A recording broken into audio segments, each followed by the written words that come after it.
Hey, Mesa Verde, I just want to take you through the process that we're going to use to protect and expose players for the expansion draft.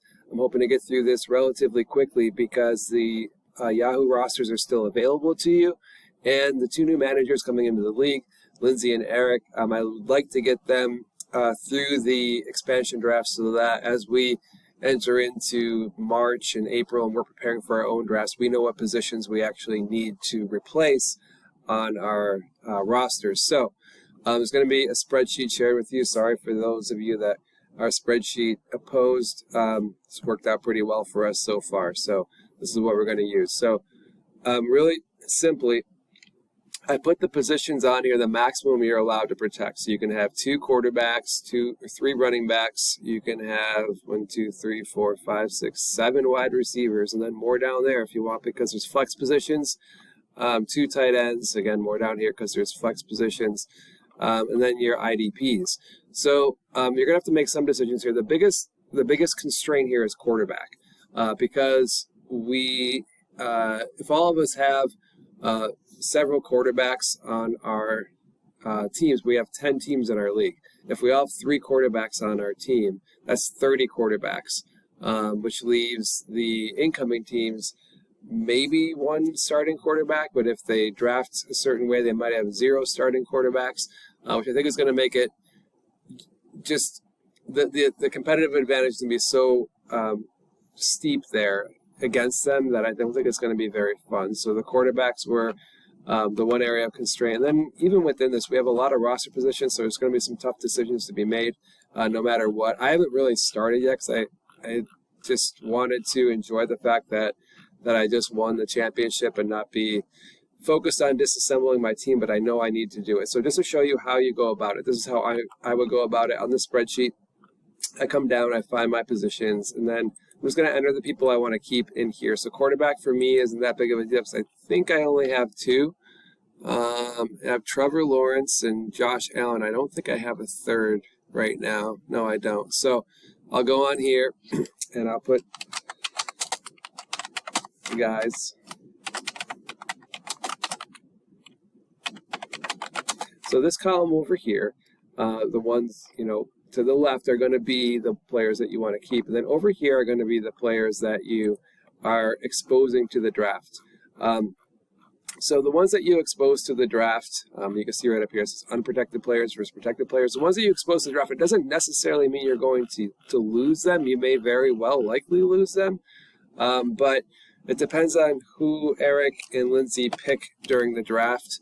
I haven't really determined how many rounds I'm going to give them, but you might get some of these players back. So, like, for example, my running backs, this is something I started to look at even when I was building the sheet. I'm like, oh, boy, I don't know what to do. I mean, Kenneth Walker, yeah, I'm going to keep him. And then Zach Moss, maybe he's a good backup. I don't really know what's going to happen to Antonio Gibson. He's been good for me, so... I also have Michael Carter and Damian Harris, so I have some decisions to make here. I could choose to keep all of those running backs, but then it's going to decimate another position group for me, like, for example, my wide receivers and my tight ends. So I have some decisions to make. But let's say, like, here's a player that I'm thinking I'm not going to keep. It would be Michael Carter. So I would put running back here, and then Michael Carter. So by putting Michael Carter over here, if I choose not to keep him, I'm saying, okay, that player is available to be picked from my team. As far as it being stressful, I hope it's not too much. I know we worked hard to assemble these teams. This is the 80% protection that we voted on, so that's why there's so many position groups here.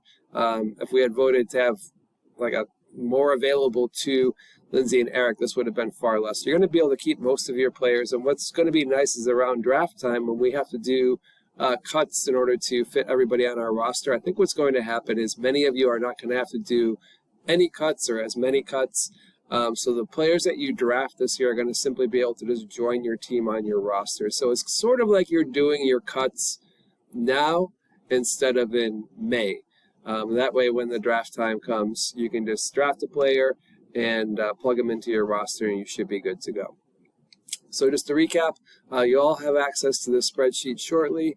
You just find your team on here, and then you punch in the positions that you want to keep. You punch in the players and positions that you do not want to keep, And that's this spreadsheet. I'll take these lists, I'll copy them over for Lindsay and Eric, and that's what they're actually going to draft off of. If you guys have any questions, please let me know. If you do it soon, you can just still click on Yahoo and see everyone that's on your team. I don't know what day Yahoo closes this off for us. So that's why I wanted to take care of it very soon here, so that you can just look at your team as it stands, and even with some of the stats on here too, so you can see who's really performed for you this year in case you lost track of a couple guys. That might help you with your decision making. Otherwise, if it moves beyond the point where Yahoo closes our rosters to us, the only thing I can give you is a screenshot of your rosters, but it's a little less interactive. So I'm hoping by getting this out to you this week, you can go through your rosters with a little bit more information. So any questions, please feel free to email me. Otherwise, jump on that spreadsheet and get it done. I'm hoping to have it all wrapped up by Friday, January 20th. So it's 10 days from now. I'm recording this on January 10th. So in 10 days, if we can have this wrapped up, that would be great. And then we can move forward with the rest of our off season. Thanks so much, guys. Bye-bye.